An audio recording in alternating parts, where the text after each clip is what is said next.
ሰላም ጤና ይስጥልኝ የቻናላችን ቤተሰቦች ዛሬ በኢትዮጵያ ሶሻል ሚዲያ ላይ መነጋገሪያ ብቻ ሳይሆን በድንጋጤና በግራ ማጋባት ውስጥ ስለተከሰተው ጋዜጠኛ ሶፎንያስ ዋሲሁን ጉዳይ በዝርዝር እንመለከታለን።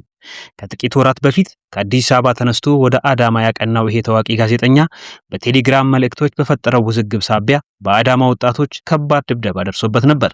ምስሉ በሶሻል ሚዲያ መለቀቁ ይታወሳል። ከዚህ ክስተት በኋላ ሙሉ በሙሉ ጠፍቶ የነበረው ጋዜጠኛው አሁን ላይ ባይፖላር ዲስኦርደር የተባለ የአእምሮ ህመም እንዳለበትና በወቅቱ የነበረው ባህሪው የህመሙ ውጤት እንደነበረ በመግለጽ ወደ ሚዲያ ብቅ ብሏል። ነገር ግን ነገሩ በዚህ ብቻ አላበቃም።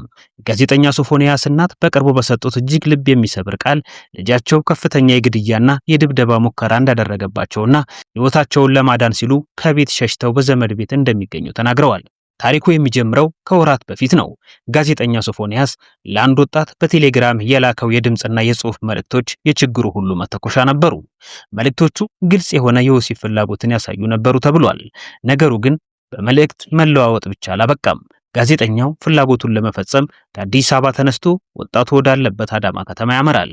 እዚያ ግን የጠበቀው የፈለገው ነገር ሳይሆን ወጥመድ ነበር። የአዳማ ልጆች ጋዜጠኛውን በቁጥጥር ስር በማዋል ድርጊቱን በቪዲዮ እየቀረጹ ከባድ የደንብ ድብደባ ደረሱበት። ይሄ ቪዲዮ በሶሻል ሚዲያ ላይ ሲለቀቅ በወቅቱ ማህበረሰቡ ውስጥ ትልቅ ድንጋጤ ፈጥሮ ነበር። ብዙዎች አንድ ታዋቂ ጋዜጠኛ እንዴት እንዲህ አይነት ድርጊት ውስጥ ይገባል በማለት ሲወቅሱ፣ ሌሎች ደግሞ ሕግ ባለበት ሀገር ራሳቸው ፈራጅ ሆነው መደብደባቸው ስህተት ነው ሲሉ ነበር። ይህ ክስተት የጋዜጠኛውን ስም፣ ዝናና ስብዕና ሙሉ በሙሉ መሬት ላይ የጣለ ከባድ ፈተና ነበር። ከዚህ ክስተት በኋላ ሶፎንያስ ከህዝብ ዓይን ተሰወረ። ከወራት ዝምታ በኋላ ጋዜጠኛ ሶፎንያስ በቅርቡ ወደ ማህበራዊ ሚዲያ ተመልሷል።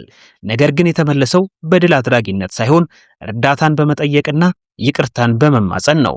በፌስቡክ ገጹ ላይ ባወጣው መግለጫ ባይፖላር ዲስኦርደር የተባለ ከባድ የአእምሮ ህመም እንዳለበትና በወቅቱ የነበሩት ባህሪዎች በሙሉ የዚህ ህመም መገለጫዎች እንደነበሩ አስታውቀዋል። ህዝቡም በፈጣሪ ስም ይቅር እንዲለው ጠይቀዋል። ነገር ግን ነገሩን ይበልጥ አሳዛኝና ውስብስብ ያደረገው የእናቱ ይፋዊ ቃል ነው። እናቱ ላለፉት ወራት በልጃቸው ምክንያት ከፍተኛ ስቃይ እንዳሳለፉ ተናግረዋል። ሶፎንያስ በአእምሮ ህመሙ ሳቢያ እናቱ ላይ ከፍተኛ የድብደባና የግድያ ሙከራ እንዳደረገባቸው፣ በዚህ ምክንያት በእድሜ የገፉት እናት ህይወታቸውን ለማዳን ሲሉ ከቤት ሸሽተው በዘመድ ቤት ለመጠለል እንደተገደዱ ገልጸዋል። ይህ መረጃ የሰማውን ሰው ሁሉ ልብ የሰበረና ጉዳዩ ምን ያህል አስከፊ ደረጃ ላይ እንደደረሰ ያሳየ ክስተት ሆኗል። ለመሆኑ ጋዜጠኛ ሶፎንያስ ህመምተኛ ነኝ ያለው ባይፖላር ዲስኦርደር ምንድን ነው? በሕክምና ዓለም ይህ ህመም አንድ ሰው እጅግ በጣም ከፍተኛ የደስታና የጉልበት ስሜትና እጅግ በጣም ዝቅተኛ የጭንቀትና የዲፕሬሽን ስሜት ውስጥ በየመሃሉ እንዲዋዥቅ የሚያደርግ የስነ አእምሮ ችግር ነው። ህመምተኛውን ራሱን በጣም ትልቅ አድርጎ ያስባል።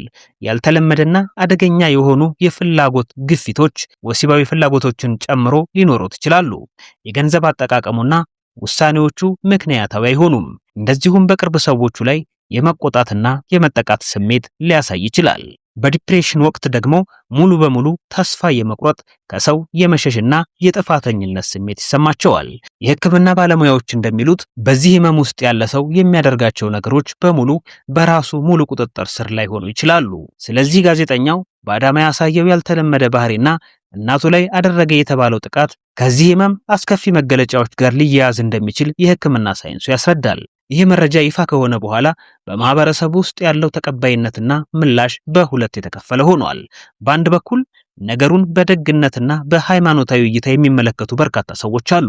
ሰው ፍጹም አይደለም፣ ህመም ደግሞ በማንኛውም ሰው ላይ ሊመጣ ይችላል በማለት ለጋዜጠኛው የነጻነትና የፈውስ ጸሎት የሚያደርጉ፣ እግዚአብሔር መሐሪ አምላክ ነው፣ ወደ ጤና ይመልስ በማለት የድጋፍ ቃላትን የሚለግሱ ጥቂት አይደሉም። ማህበረሰባችን ለአእምሮ ህመምተኞች ያለው ርህራሄ እዚህ ላይ ይታያል።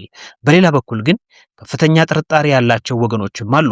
እነዚህ ወገኖች የአእምሮ ህመም የሚለው ነገር የተፈጠረውን ትልቅ የወሲብ ቅሌት ለመሸፈኛና የሰዎችን ስሜት ለመግዣ የተደረገ ስልታዊ ድራማ ነው ይላሉ። በተለይ ደግሞ የባንክ አካውንትን አስቀምጦ እርዳታ መጠየቁና የእናቱ በስቃይ ውስጥ መሆን በብዙዎች ዘንድ ጥያቄንና ጥርጣሬን አጭሯል። የእናቱን ህይወት አደጋ ላይ ጥሎ እንዴት በሶሻል ሚዲያ ይቅርታ ይጠይቃል የሚሉ ወቃሾችም እየበረቱ ነው። ለማጠቃለል ያህል የጋዜጠኛ ሶፎንያስ ዋሲሁን ጉዳይ እጅግ ውስብስብና ብዙ ትምህርቶችን የምንወስድበት ነው። እውነታው የአእምሮ ህመም ይሁን ሌላ በሀገራችን ስለ ስነ አእምሮ ጤና ያለን ግንዛቤ አሁንም ዝቅተኛ መሆኑን ያሳያል። የአእምሮ ህመም ሰዎችን ወደ ምን አይነት አስከፊ ባህሪና የቤተሰብ ቀውስ ሊመራ እንደሚችል ማየታችን ለነገሩ ትኩረት እንድንሰጥ ያደርገናል። በተጨማሪም በማህበራዊ ሚዲያ ላይ የምንሰጣቸው ፍርዶችና የምናደርጋቸው ድብደባዎች ሰውን ከማረም ይልቅ ይበልጥ ወደ ገደል ሊገፉት እንደሚችሉ ማስተዋል ያስፈልጋል። አሁን ላይ ከሁሉ በላይ የሚያስፈልገው ለእናቱ ተገቢው ጥበቃ መደረጉና ጋዜጠኛውም እውነተኛ የሕክምና እርዳታ እንዲያገኝ ማድረግ ነው። እናንተስ በዚህ ጉዳይ ላይ ምን ታስባላችሁ? የጋዜጠኛ ሶፎንያስ የአእምሮ ህመም መግለጫ በማህበረሰቡ ዘንድ ተቀባይነት ሊኖረው ይገባል ወይስ ጥርጣሬያችሁ ያመዝናል? የእናቱስ ስቃይ እንዴት ይታያል? ሐሳባችሁን ኮሜንት ላይ አስፍሩልኝ። ቪዲዮውን ከወደዳችሁት ላይክ እና ሼር ማድረጋችሁን አትርሱ። ለቀጣይ ተመሳሳይ ጥልቅ ትንታኔዎች ቻናላችንን ሰብስክራይብ አድርጉ። በሌላ ቪዲዮ እስከምንገናኝ ቸር ሰንብቱ።